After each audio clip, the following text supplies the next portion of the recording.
Quando eu engravidei, a minha avó, morava nós três num barraco, que era uma casa de um cômodo, feito de metade adobe, metade tijolos, né? Telhas, um pedaço de telha, um pedaço de madeira, enfim, essa era que eu morava, a casa que eu tinha. Não era nem um piso grosso, era chão, terra.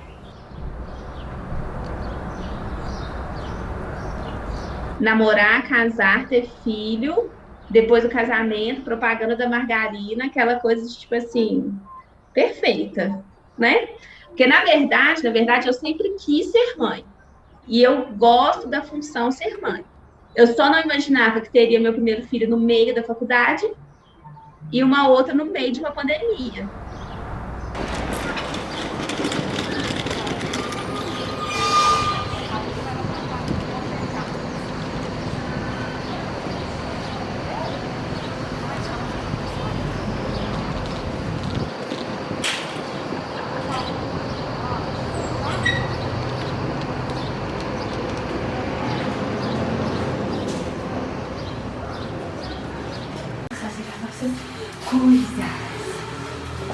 Meu nome é Thais Marques, eu tenho 29 anos, né? Eu sou professora de balé clássico, eu sou bailarina e professora, fisioterapeuta também, atuo muito pouco na área de fisioterapia, mãe de 2 crianças, Luca tem 5 e a Bela tem 8 meses. Né? E você agora vai mamar, porque você não almoçou direito. E vamos dormir. Pra mamãe trabalhar. Como ela vai comigo pra tudo que eu faço, eu crio um hábito de, desde quando ela nasceu, assim, de conversar com ela, sabe? Tem gente que me acha doida, mas eu converso com ela e falo tudo que nós vamos fazer durante o dia. Então, assim, igual agora, eu sempre tenho costume de chegar e falar com ela: olha, eu vou te dar uma mamar, vou trocar de roupa, você vai ficar aqui pra eu trabalhar. Às vezes ela chora, às vezes parece que ela só olha e fala tá bom e deita e dorme, sozinha, entendeu? Mas criou meio que uma rotina mesmo, a gente já... Ou tem dia que ela fica rodando a cama toda até achar uma posição que ela durma sozinha. Né, filha? Que eu preciso ficar boazinha pra mamãe trabalhar. Eu vim construindo aquela imagem de gestação perfeita, nossa, né? Todo mundo alisa ali a barriga, você tem uma ajuda, você tem um apoio.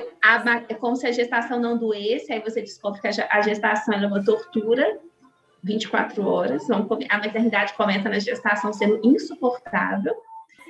E aí depois você descobre que não existe esse negócio de propaganda de margarina, porque não tem como você acordar e falar bom dia, o sol já nasceu na fazendinha, como ficou famosa a música, sabe? Porque às vezes o seu filho acorda na hora que você fala, vou dormir, entendeu? A minha mãe, gente, é doida, ela trabalha conversando comigo o dia inteiro. Tem gente que fala que a Bela é tranquila, inclusive, por causa disso. Eu tudo falo com ela. Tipo assim, tudo que eu tô fazendo eu falo, eu converso. Porque só fica nós duas o dia inteiro mesmo. Então eu introduzo ela em tudo. Né, filha?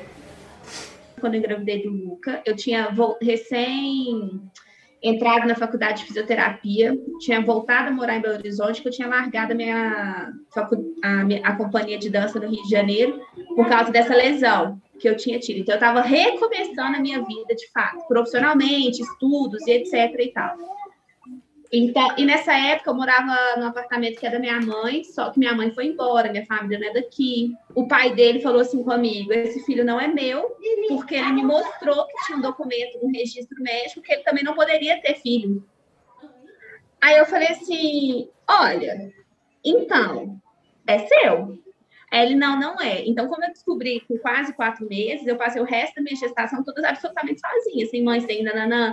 Já tinha estágio na faculdade, o povo falando assim, e eu não parecia que eu era grávida, eu não tive barriga, eu não tive nada, então eu era muito maltratada, porque às vezes eu passava mal e falava, não é porque eu tô grávida, o povo ria na minha cara, sabe? E eu não tinha nem o direito de passar mal, sentir dor, porque eu não engordava e falava assim, nossa, tô sentindo muita dor.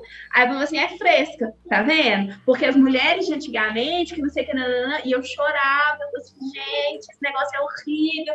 E eu senti uma dor, tanto pela lesão e tanto pelo peso.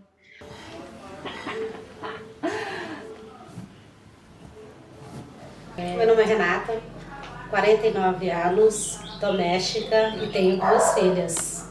A minha prioridade antes de eu se tornar mãe era estudar. Portanto, eu estudei no colégio particular, que minha avó lavadeira de roupa, né, conseguiu me sustentar lá. Olha, 15 anos quando eu engravidei, a minha primeira gravidez. E eu morava minha avó e minha mãe, né? E minha avó, ela trabalhava de lavadeira, passadeira, e ela criava eu e minha mãe, criava eu como se fosse filha dela, né?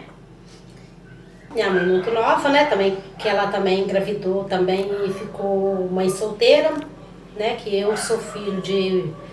Eu não conheço meu pai, não sei quem é, né? E resumindo,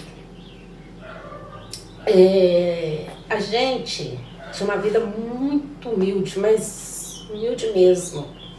Que quem sustentava a gente era minha avó, uma senhora de 70 anos, saía para poder lavar roupa, passar roupa, para trazer o sustento para dentro de casa, que era para mim e para minha mãe. Por quê?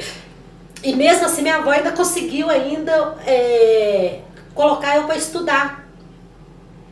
E minha mãe era alcoólatra. Então minha mãe não tinha responsabilidade nenhuma. Minha mãe saía hoje, chegava em casa 2, 3 dias depois, né? Nos bares, né? Essas coisas todas. E minha avó lutando para poder cuidar de nós duas. Minha mãe chegava em casa bêbada, queria avançar na minha mãe, na minha avó. Fazia eu e minha avó sair de madrugada para comprar pinga. Então acho que isso aí foi o motivo. Mas assim, eu engravidar tão cedo, porque eu tinha amor dentro de casa da minha avó, mas da minha mãe eu não tinha. Você entendeu como? Não tinha amor nenhum. Aí que nessa saída pra lá e pra cá, eu encontrei um rapaz que falava que me amava, né? Com muitos por aí, né? Menina nova, 15 anos, viu a minha casa, viu como é que era humilde, isso e aquilo, então... Eu não vou falar que aproveitou da situação, porque a gente também não pode falar que, né, é muito culpado. Mas assim, mas eu confiei muito nele, achei assim... começamos a namorar, eu falei... Aí quando ele me engravidou... Simplesmente ele falou que a filha não era dele. Quando o Luca nasceu tão a cara dele, com todos, tipo assim, características físicas e marcas de nascença tão igual. Então, nesse momento, eu tenho várias lembranças, porque minha pressão foi para 7/6. Mas eu lembro de ter falado só uma hora, porque ele foi para o parto, ele acabou indo. Minha mãe ligou para ele: olha, Daniel, a Thaís está em trabalho de parto. Ele saiu de onde ele estava e foi. Então, ao mesmo tempo que ele falou, não é meu, no final, como eu falei, né, ele se prontificou a fazer tudo pela criança que estava vindo. Ele não tratava, tanto que foi ele que escolheu o nome e tudo. Só que ele não tratava como dele, tratava, tipo assim, a criança que está chegando. Já vou te pegar.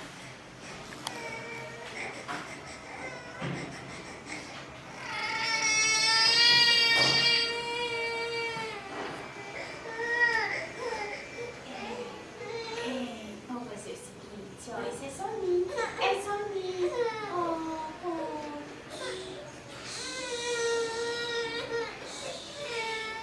Eu lembro de ter causado uma raiva em mim, em vez de amor. Raiva da criança, raiva da situação. Então, esse negócio, tipo assim, que isso é o que mais me dá... Não é mágoa. Eu não sei definir qual que é o sentimento que eu tenho deste momento. Que a gente vê na televisão, as mulheres parindo, aí vem o bebê no colo e a gente fala... Ai, que amor de mãe. Gente, o amor, ele não nasce desse jeito junto com o bebê, não, pelo amor de Deus. E eu só pensava nisso, né? Porque eu não tinha sentimento de amor nenhum ali. Nossa, eu tinha tudo, menos amor. Eu engravidei, perdi minha avó. Minha avó faleceu, minha avó faleceu em janeiro. Em fevereiro, a Regiane nasceu. Em agosto do mesmo ano, minha mãe morre. Enfim, aí eu tinha completado 16 anos, fiquei eu e Deus, a Regiane só, no mundo, sem ninguém. Para um pouco, gente. Tinha dia que tinham de comer, tinha dia que não tinha. Meus parentes sempre moraram aqui do meu lado, mas nunca perguntou se a gente queria uma água, um café, nada.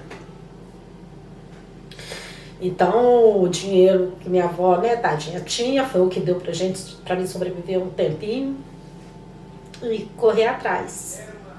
E o pai dela, quando ela nasceu, o pai dela, ela tinha mais ou menos 1 ano e pouco, o pai dela casou, civil, igreja, direito de festão, salão, e nunca perguntou se a menina estava precisando de um leite, nem nada. Nunca. Portanto, coitada, a Regiane não sabia o que era um leite. A Regiane, ela foi criada com mingau de fubá. Aí depois eu comecei a trabalhar. Hoje um olhava a Regiane, o outro não queria, ou no outro dia não tinha ninguém para olhar. Eu arrumava um serviço bom, mas só que tem que não tinha como. Ninguém queria olhar a menina, né? Naquela época, né? Ficar olhando dos outros, aquilo. Até Deus me abençoar da creche, né? Que quando a Regiane fez 2 anos, ela foi pra creche. Aí sim, aí eu comecei a levantar um pouco. Eu já sabia que eu ia trabalhar, eu já sabia que minha filha não ia passar necessidade, né?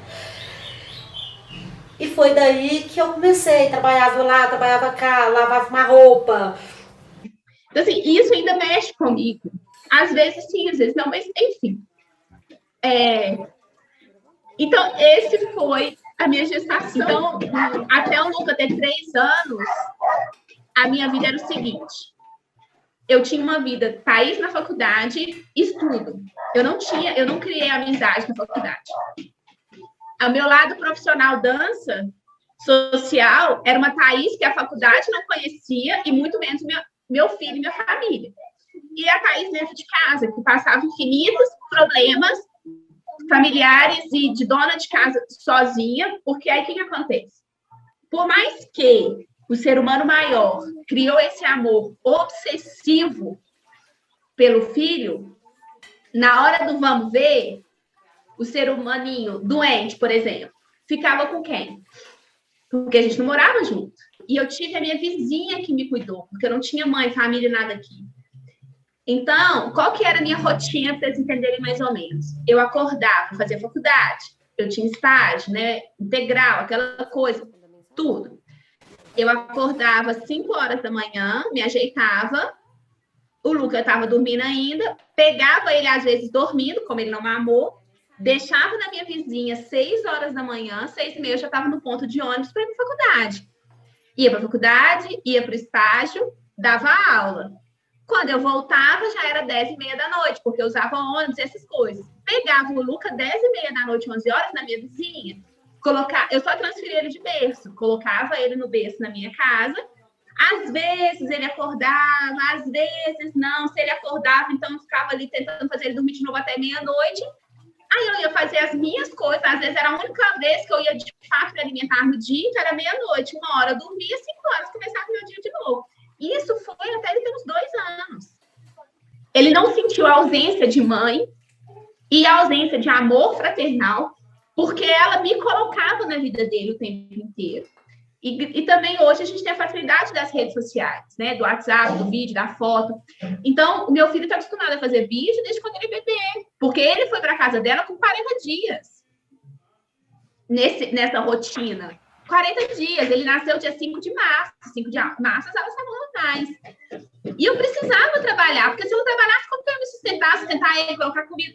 Então era aquele looping que eu falava assim, eu nunca vou sair disso, aquele sonho de ter meu filho, minha família, meu isso, meu aquilo, não vai existir, porque é impossível.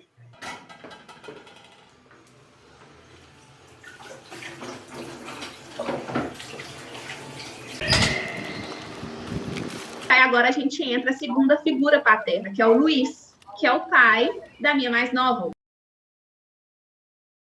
A gente se conheceu, né, quando o Lucas já era bebê. Ele era meu melhor amigo, né? A gente era muito próximo, ele era meu parceiro de dança, né, meu amigo de tudo mesmo. Acompanhou de perto, né, várias situações no início de problemáticas que eu tive com o pai do Luca. Enfim.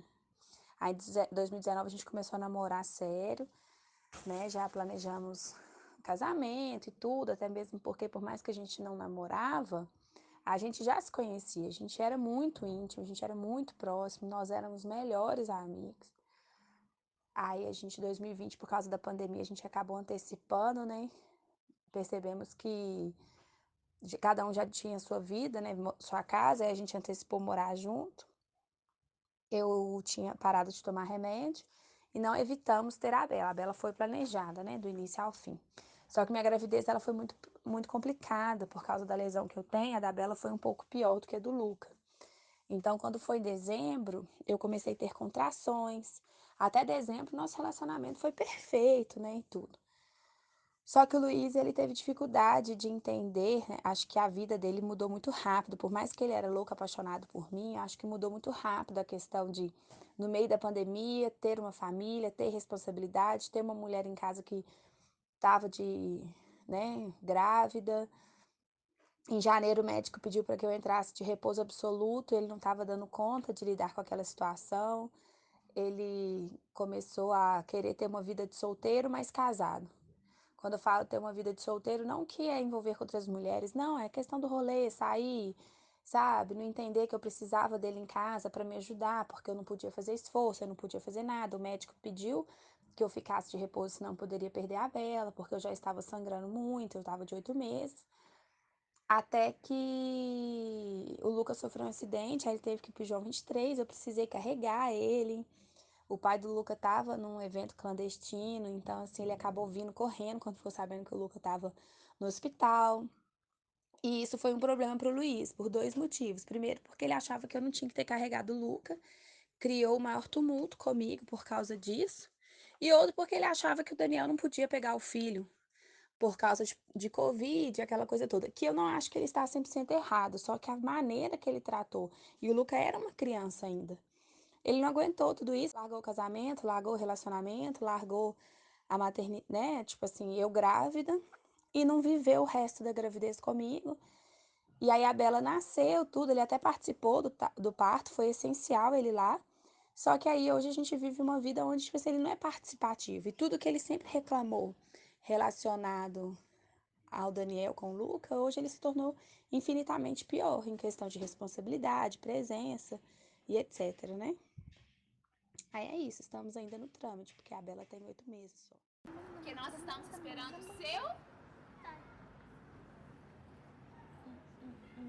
Mas tem alguém que eu possa brincar aqui.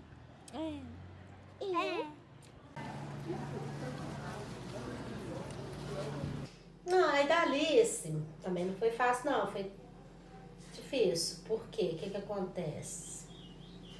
Da Alice, quando eu engravidei da Alice, já tava mais madura, né? Aí já tava... Eu tava trabalhando de doméstica também. Foi uma gravidez também que eu não esperava. Foi um susto pra mim. E já foi mais tranquilo, mas assim, entre aspas, né? Porque até então, da Regiane, eu ainda não tinha condições ainda de mexer na casa, né? Então veio a Alice, um baque, né? Mas assim, mas em matéria da maturidade minha, eu já tava me tornando mulher, já estava vivendo, eu já era uma mulher nessa época. Em questão, assim, o pai da Regiane, a gente sabe que nem te deu assistência nem na gravidez. No pai da Alice também não, mesma coisa. Nenhuma. E era também tipo assim. Eu também não fiz questão, que às vezes ela ia ter um exemplo que não foi o que eu dei. Você tá entendendo como? Não era pessoa de boa índole, entendeu? Agora eu tô na melhor fase, graças a Deus. Eu tô numa fase que, pra ser sincera, eu achei que eu nunca ia chegar, eu achei que eu não ia dar conta de chegar até hoje, aqui com 49 anos, aqui.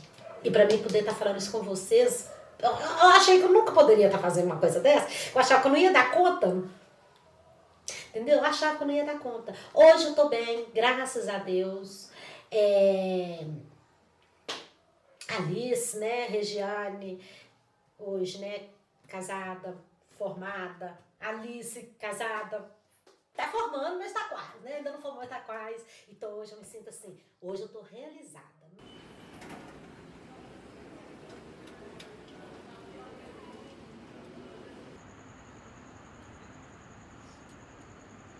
Eu não decido, Daniel. O combinado era 6 horas na porta da escola, você pegar a Luca, era 6h10, você não tinha nem pedido o Uber ainda. É você que não decide, falta de responsabilidade. Eu ainda tô fazendo o favor de te esperar. Porque eu tô já dentro do metrô. Eu tô decidida, eu tenho que ir embora. Sobre a minha expectativa com a escola, nossa, eu acho que é assim, algo que eu não consigo hoje ainda colocar em palavras e descrever o que está sendo essa nova etapa da minha vida. Porque se parar para pensar que ao mesmo tempo que hoje eu ainda me encontro numa situação que, financeiramente falando, eu sou 100% dependente de terceiros, mas ao mesmo tempo, paralelo, eu tô com um projeto incrível do maior sonho da minha vida, que é porque eu sou autônoma há 12 anos, mas sempre trabalhando em parcerias com as escolas dos outros. Agora, trabalhar em prol do meu próprio espaço, nossa, eu não consigo mensurar. Eu não consigo entender, acho que ainda não consegui entender a grandeza, né, dessa bênção de Deus na minha vida.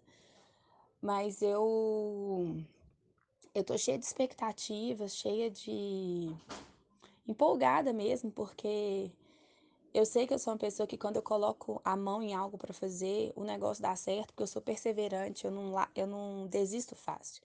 E eu passei esses 12 anos trabalhando com isso, me dedicando à escola dos outros, projetos dos outros, e todos que eu me envolvi deu super certo. Então, por mais que dá um frio na barriga, eu tenho certeza que vai dar certo, eu tenho certeza que vai ser um sucesso, mas está sendo desafiador, né? Porque eu não imaginava que um ano onde eu vivia dos piores momentos da minha vida tá finalizando com o maior sonho, né? Maior realização profissional, emocional, porque na hora que eu paro para pensar quando se trata de maternidade, que foi meu maior sonho também paralelo, eu estou conquistando uma coisa que poucas têm o privilégio, porque eu estou abrindo um espaço, né, de trabalho dentro da minha própria residência. E olha que maravilhoso isso, né? Então, assim, eu vou poder trabalhar, meus filhos vão poder, a minha filha que ainda é bebezinha vai poder ter um conforto da casa, não vou precisar do trâmite mais do ir e vir. E eu acho que é o mais legal que o Luca, na hora que eu comentei com ele que eu tô vivendo isso, ele falou, a primeira coisa que ele falou comigo foi isso. Ele falou assim: mamãe, você não vai precisar mais pegar ônibus e metrô. Nossa, isso foi assim incrível. Eu tô assim extremamente empolgada. Pera aqui. Mamãe tá com fome, mamãe tá cansada, a garganta tá... Tem um bichinho aqui. Ai, Deus. Tem um bichinho aqui, mãe. Agora ele veio. Não, você vai machucar ela, isso machuca, dói. Olha aqui, eu fazendo. Olha lá, o abençoado, seu pai chegou. Oh my God, papaizinho. Papaizinho nada. Luca Marques, volta aqui agora. Você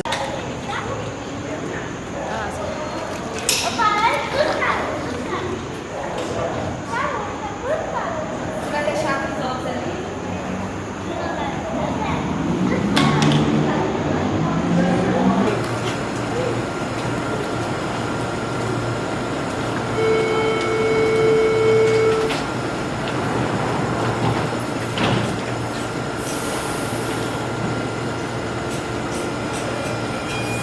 Hoje eu conto essa história pra você, gente, com o maior prazer. E eu vou falar com você sério mesmo. A mulher, se ela quiser, ela é capaz. Ela é capaz.